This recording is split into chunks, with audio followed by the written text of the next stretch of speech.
Stuart Bloor, and some urban fishing to start the week off with. I'm on a black country canal. In fact, I've already done a few sessions spinning for perch, which is what I'm doing now. There's my rod. And during the course of these opening minutes, you'll see a few pictures, a few photographs flashing up on the screen of fish that I've already caught. I love spinning, and canals are perfect really. And if you can just catch them right, then you can definitely have a good day.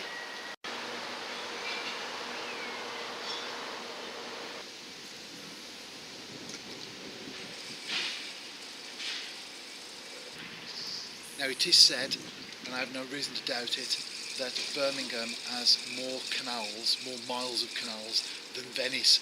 And of course, if you add the black country into the equation, then I would say definitely, for sure. I live in the black country, I live right on the very edge of it actually.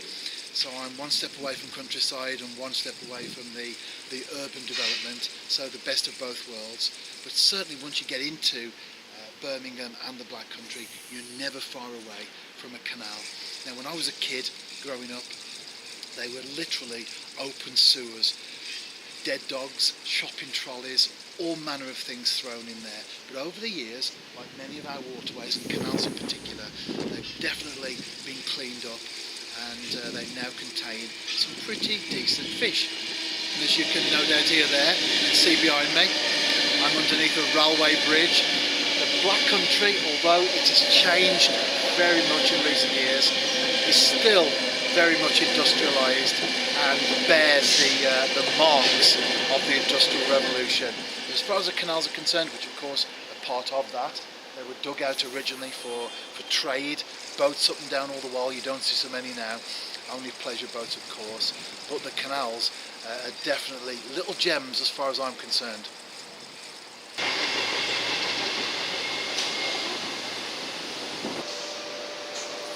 One thing you have to watch in particular on these canals, because they are in urban areas, so therefore lots of people use them, dog walkers, and in particular dog mess. It's all over the place, and I've actually just trod in some.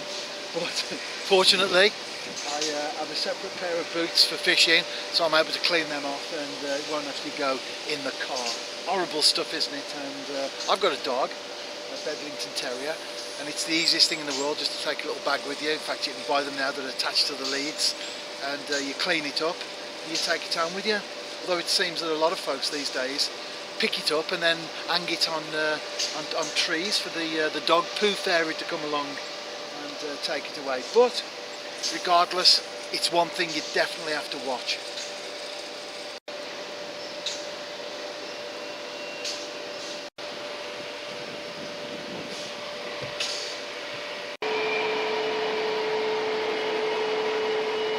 Making my last few casts now, so unless I get a fish right at the end, it looks like being my first blank of the week. Typical, isn't it? I've been catching when I've had no camcorder, and then when I bring it out for the session, I blank. Never mind. Anyway, I'm staying with perch, but I'm changing method, and I'm also changing canal system as well. I'm going drop shotted to round the week off.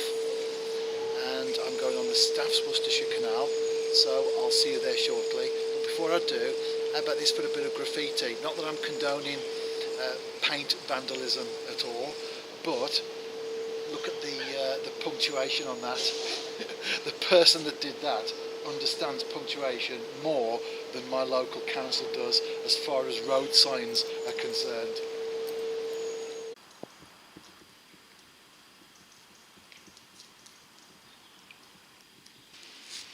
This is where the rubber hits the road, so to speak.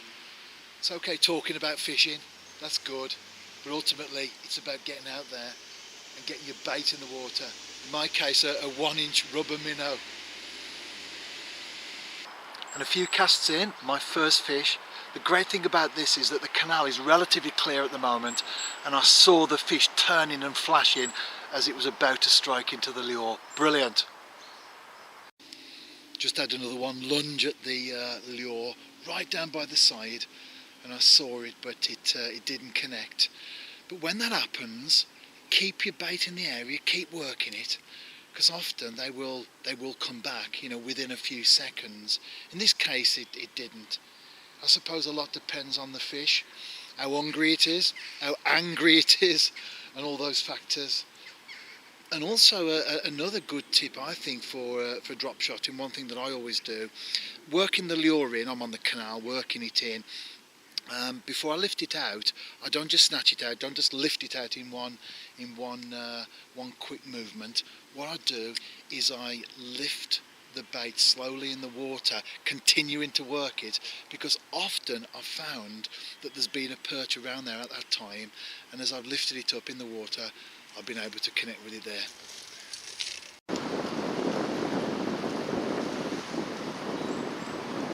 In fact, I'm putting this into practice right now because there's a perch dancing around my lure right down there, and it's already had a couple of lunges. I can see the fish down here. It's really exciting. Now, of course, you want to catch the fish, you want to hook it and land it. That's what it's all about. It's actually exciting watching the perch attacking the lure.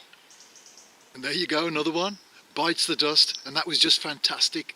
Absolutely clear where I am here, and I saw a couple of perch really fighting over this, and in the end, this was the one that got the minnow. Brilliant. After a couple of small fish and lots of plucks from others, I finally get the one that I'm after. Cracker, isn't it? And you can see when they get to this size why they are my favourite species.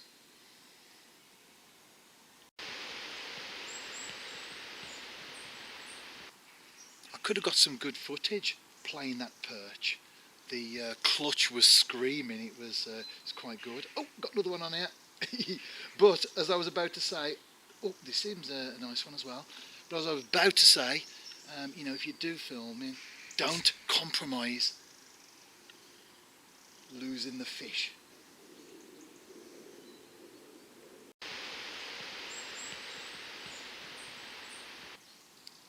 This is turning out to be a very enjoyable hour.